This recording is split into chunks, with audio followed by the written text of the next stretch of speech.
তাকবীর, আল্লাহু আকবার, নারায়ে তাকবীর, আল্লাহু আকবার। সংশোধনী বিল মানছি না, মানব না, মানছি না, মানব না, সংশোধনী বিল মানছি না, মানব না, মানছি না, মানব না।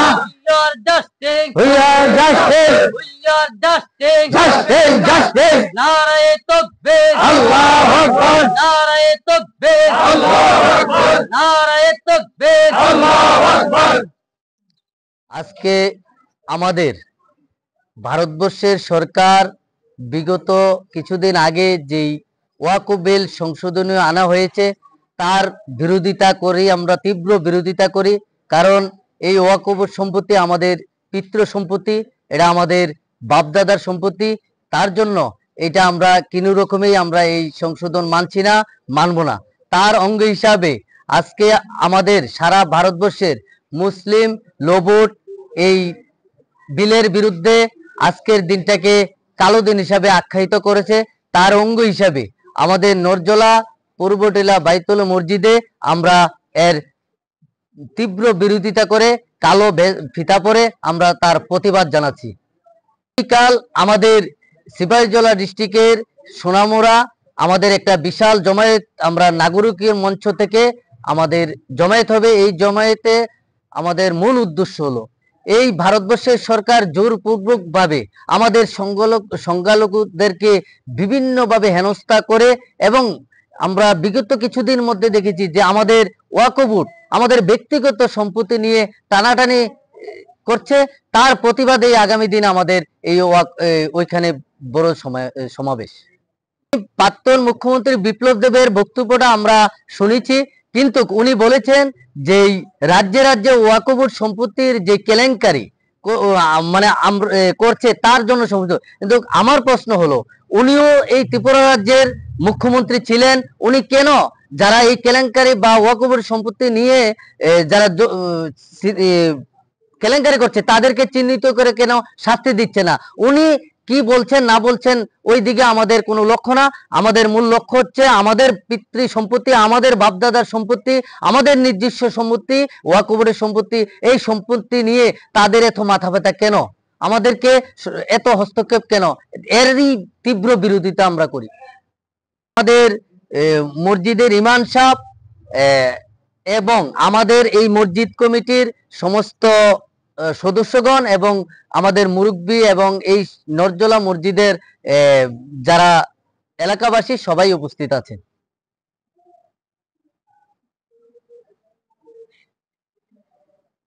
আলাইকুম ওয়া রাহমাতুল্লাহি ওয়া বারাকাতুহু। নাহমাদু নুসাল্লি আলা রাসূলিল কারীম, আম্মা বাদ।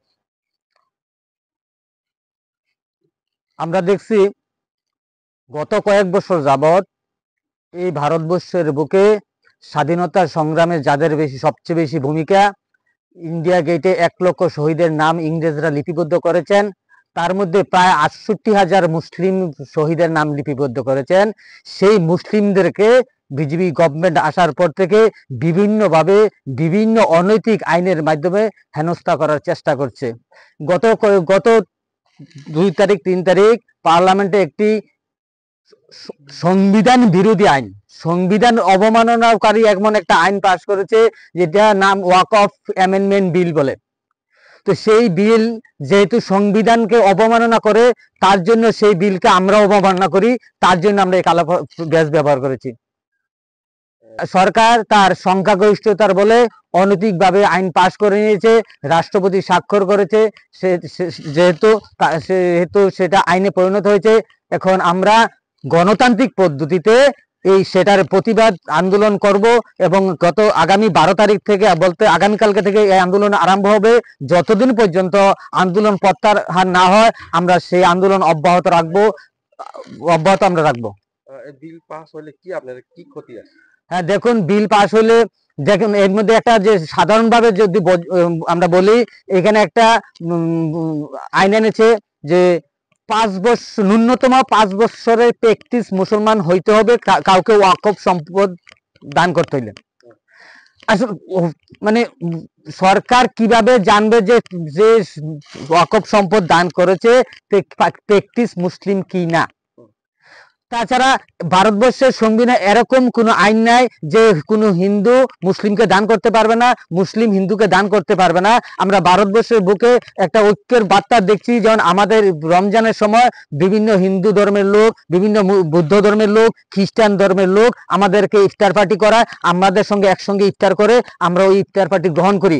আমরা একবারের জন্য বলি না সেই যেই হিন্দু লোকটা সে কি আসলে মুসলিম কিনা, বা 5 বছর হয়েছে কিনা, একদিন হয়েছে কিনা, সে হিন্দু হোক যাই হোক, তার মনের আস্থা সে আমাদেরকে ইফতার করাইবে, সেই জন্য আমরা ইফতারটা গ্রহণ করি আল্লাহর হস্তে। যদি আজকের দিনে যে আইনটা করেছেন যে কোনো হিন্দু যদি তার মনের আস্থা হয় যে আমার কবরস্থানে একটা জায়গা দান করলে আমার পুণ্য হবে, আমি আখেরাতে আমার ভালো হবে, বা মসজিদের জন্য জায়গা দান করলে ভালো হবে, দেখা যায় সেই ক্ষেত্রে সে করতে পারবে না। সে যেটা ভারতবর্ষের আইনে কোথাও লেখা নাই যে কোনো হিন্দু, কোনো বৌদ্ধ, খ্রিস্টান মুসলমানকে কোনো কিছু দান করতে পারবে না, ইভেন মুসলমান কোনো কিছু দান করতে পারবে না। দুর্গাপূজা হয়, আমরা সকল অংশের মুসলমান, হিন্দু, বৌদ্ধ সকল অংশের মানুষ একসঙ্গে পূজা করি, টাকা পয়সা আমরা মুসলিম, আমরা দুর্গাপূজার জন্য সাহায্য করি। সেটা একটা সংবিধান বিরোধী আইন। এবং যে আমাদের ভারতবর্ষে বিশেষ করে ত্রিপুরার যে হিন্দু মুসলমান যে ঐক্যটাকে বিনষ্ট করে এখানে হিন্দু মুসলিমের একটা কি বলবো গেম খেলে ভোটের রাজনীতি করার জন্য এই এনেছে। তার জন্য এই বিল আমরা মানছি না এবং ভবিষ্যতে তার প্রতিবাদ করে যাব। উনি যে বলছেন, আপনার মাধ্যমে উনাকে প্রশ্ন করতে চাই, উনাকে যদি বলা হয় উনার ছাদের উপরে পূজা করতে পারবেন না, তাইলে উনি যদি এটার মধ্যে সহমত হন তাইলে আমরা এটা মেনে নেব। আমরা দেখেছি উত্তরপ্রদেশ বিজেপি গভর্নমেন্ট একটা ফরমান জারি করেছে যে আমার বাড়ি, আমার জায়গা, আমার ছাদ, আমি নামাজ পড়তে পারবো না, সেই রকম একটা আইন করেছে। দেখলাম না তো বিপ্লব দেবকে একবারও প্রতিবাদ করতে কেন পারবে না? এটা কোন আইন? সংবিধানে লেখা আছে আমার ছাদের উপরে আমি নামাজ পড়তে পারবো না। হরিয়ানা দেখলাম বিজেপি গভর্নমেন্ট যে গেজেটেড হলিডে ক্যান্সেল করে দিয়েছে। কেউ মানবে? বিপ্লব মানবে যদি দুর্গাপূজার সময় ওনাদের লিস্ট ক্যান্সেল করে দেওয়া হয়? একবার তো প্রতিবাদ করলো না। এখন এই একটা অন্যায়মূলক বিলের পক্ষে তাই সওয়াল করতে এসছেন। সবচেয়ে বড় কথা হলো এই যে ওয়াকফ সম্পদ, সেই সম্পদ আমাদের দাদা বা এরপর পুরুষরা দান করে গিয়েছেন, আমাদের সম্পদ আমরা ব্যবহার করছি। উনাদের এখানে আইন আনা কি? কেন আইন আনে না? যে সময় বেকাররা চাকরির জন্য রাস্তার মধ্যে আন্দোলন করে, এই সময় তো কোন আইন আনে না। আমরা ভারতবর্ষে দেখেছি মহারাষ্ট্রে ব্রাহ্মণের গড়ার থেকে দলিত ছেলে জল খাওয়ার অপরাধে মাস্টার শিক্ষককে পিটিয়ে মেরেছে, সেইটার জন্য তার আইন আনে না। ভারতবর্ষে হরিয়ানাতে দলিতরা হিন্দু মন্দিরে গিয়ে পূজা করতে পারে না, মন্দিরে ঢুকতে পারে না, তার জন্য আইন আনছে না, কিন্তু আমাদের মুসলমানদের জন্য কয়েকদিন পর পর একটা আইন আনছে। যতক্ষণ আইন বাতিল না হয় আমরা গণতান্ত্রিক পদ্ধতিতে, সাংবিধানিক পদ্ধতিতে আমরা এই আইন চালিয়ে যাব। আমাদের আন্দোলন আগামীকাল 12 তারিখে আরম্ভ হবে এবং যতদিন বাতিল না হয় ততদিন আমাদের আন্দোলন চলবে। আপনার পরিচয়? আমার নাম আমির হোসেন, আমি এই গ্রামের একজন, এই নঞ্জলা পশ্চিম জেলা মসজিদ কমিটির একজন সদস্য।